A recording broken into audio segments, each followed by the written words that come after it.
The town of Hollow Creek was a place forgotten by time. Nestled deep in a valley, shrouded by dense woods, it held its secrets close. The townsfolk were a stoic breed, their faces etched with the memories of generations past. They spoke little of the past, especially not of Hawthorne House. It loomed on the hill, a dark silhouette against the ever-present grey sky, a constant reminder of the shadows that clung to Hollow Creek. The old mansion, with its crumbling facade and boarded-up windows, was a scar on the landscape.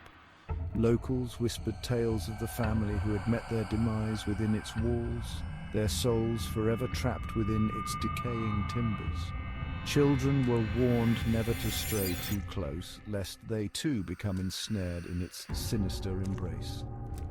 Hawthorne House was more than just an abandoned building. It was a vessel of fear, a monument to the town's unspoken terrors.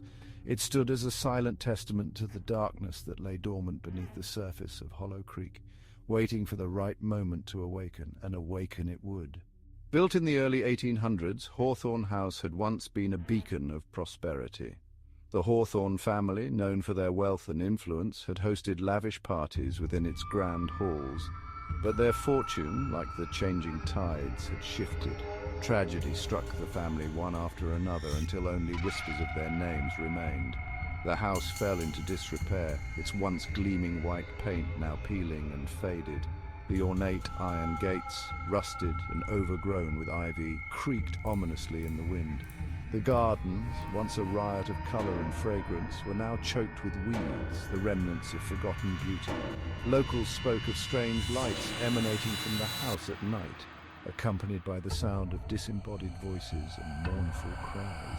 Some claimed to have seen figures moving in the windows, their silhouettes stark against the moonlit glass.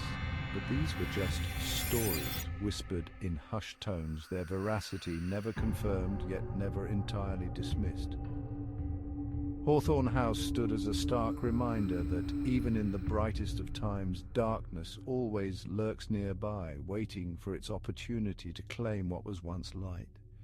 And in the silence of Hollow Creek, the darkness was slowly seeping in. Sarah, a young woman new to Hollow Creek, found herself drawn to the mysteries of the town. She had arrived only a few weeks prior, seeking solace from a past she wished to forget. But the isolation of Hollow Creek, the pervasive silence, and the ever-present shadow of Hawthorne House had an unexpected effect on her. Instead of peace, she found her curiosity piqued. Her landlady, a woman weathered by time and hardship, had warned her about the house. "Stay away from there, child," she had said, her voice raspy with unspoken warnings. "It's not a place for the living." But Sarah, her spirit yearning for something more than the mundane, couldn't resist the allure of the unknown. The stories, whispered in hushed tones, only fueled her desire to uncover the truth. She spent her days exploring the town, collecting fragments of information, piecing together the history of Hawthorne House and its former inhabitants. The more she learned, the more determined she became to see it for herself, to experience the mysteries it held.